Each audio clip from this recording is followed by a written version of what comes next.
नौचंदी थानेदार इंस्पेक्टर प्रेमचंद ने पुलिसिंग में गायत्री मंत्र और तपस्या का समावेश किया है। पति पत्नी के अलगाव के एक मामले में इंस्पेक्टर ने बकायदा लिखित में गायत्री मंत्र के जाप और ऋषिकेश प्रवास का फार्मूला पीड़ित को दिया।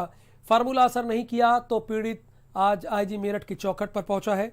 मेरठ से नरेंद्र प्रताप की एक रिपोर्ट आपको दिखाते हैं, एक्सक्लूसिव है।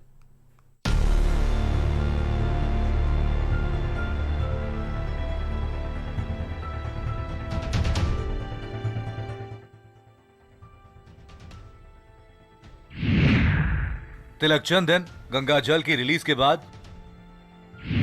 यूपी पुलिसिंग में लॉन्च हुआ गायत्री मंत्र। टोटकेबाज थानेदार ने दिया कार्रवाई का फॉर्मूला। ब्रह्म मुहूर्त में गायत्री मंत्र के जाप से कष्ट होगा दूर। शांति कुंज हरिद्वार में 3 दिन का रहेगा प्रवास।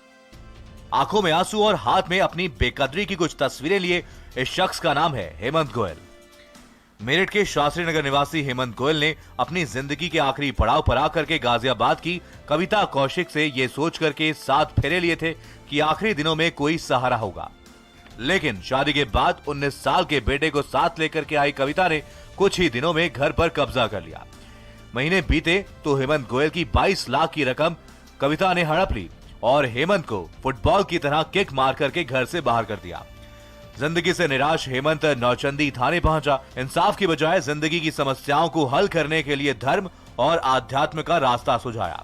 कविता और हेमंत को आमने सामने बिठा करके थानेदार प्रेमचंद शर्मा ने ऐसा समझौता कराया जो उत्तर प्रदेश पुलिस के इतिहास में नजीर है। तो ब्रह्म मुहूर्त में उठ के उसके बाद जो है आप शाम को पूजा करें, आपका सब निदान होगा। तीनों लोगों के लिए कहा गया था, लेकिन सब कुछ नहीं हो रहा, मैं तो बर्बाद। समझौते के नाम पर कविता और उसका बेटा हेमंत गोयल को बार बार पीटते रहे। पीटने के बाद हर बार थाने पहुंचे गोयल को थानेदार साहब गायत्री मंत्र का जाप करने का प्रिस्क्रिप्शन देते रहे।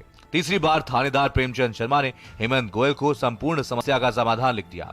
प्रिस्क्रिप्शन की जो पर्ची इंस्पेक्टर प्रेमचंद शर्मा ने हेमंत गोयल को दी, उस पर लिखा हुआ है कि 101 मनकों की माला का गायत्री मंत्र के साथ जाप करने से समस्या दूर हो जाएगी। पीड़ित को इस जाप के अलावा शांति कुंज हरिद्वार में 3 दिन का प्रवास भी करना पड़ेगा। शांति कुंज हरिद्वार में 3 दिन का प्रवास का खर्च लाखों में है। थानेदार साहब उन्हें प्रवास कराने का ठेका भी लेते हैं।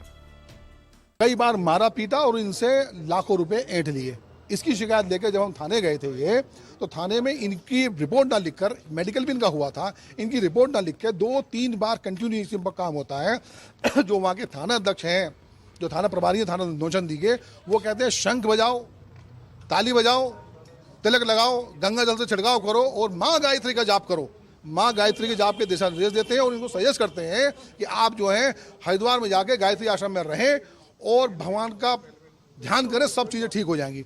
आईजी मेरठ के पास पहुंचे पीड़ित की फरियाद सुनी गई और एसएसपी मेरठ को इस मामले में इंस्पेक्टर प्रेमचंद शर्मा के खिलाफ प्रारंभिक जांच कराने के आदेश दिए गए। इससे पहले होली पर सैनिटाइजर बता करके गंगा जल बांटने के मामले में आईजी ने इंस्पेक्टर प्रेमचंद शर्मा पर जांच शुरू करवाई थी। मेरठ का नौचंदी थाना आजकल पुलिसिंग के बजाय फरियादियों को थोपी जा रही धार्मिक गतिविधियों को लेकर के मीडिया और सोशल मीडिया की सुर्खियां बना हुआ है और लखनऊ में बैठे ऑफिसर्स तक में इन सुर्खियों की चर्चा है। सबसे बड़ी बात यह है कि अगर इस तरह के जो बदलाव हैं वो पुलिसिंग में हो रहे हैं तो ऐसे पीड़ित आखिर सड़क पर क्यों भटक रहे हैं, और अगर ये पीड़ित नहीं है तो डीजीपी साहब इस पूरे फार्मूले को जिस तरह के सिगूफे नौचंदी थानेदार के द्वारा अपनाए जा रहे हैं उनको पुलिस मैनुअल में शामिल क्यों नहीं करते। कैमरा सहयोगी सानू के साथ में नरेंद्र, भारत समाचार, मेरठ। इधर कोरोना की दूसरी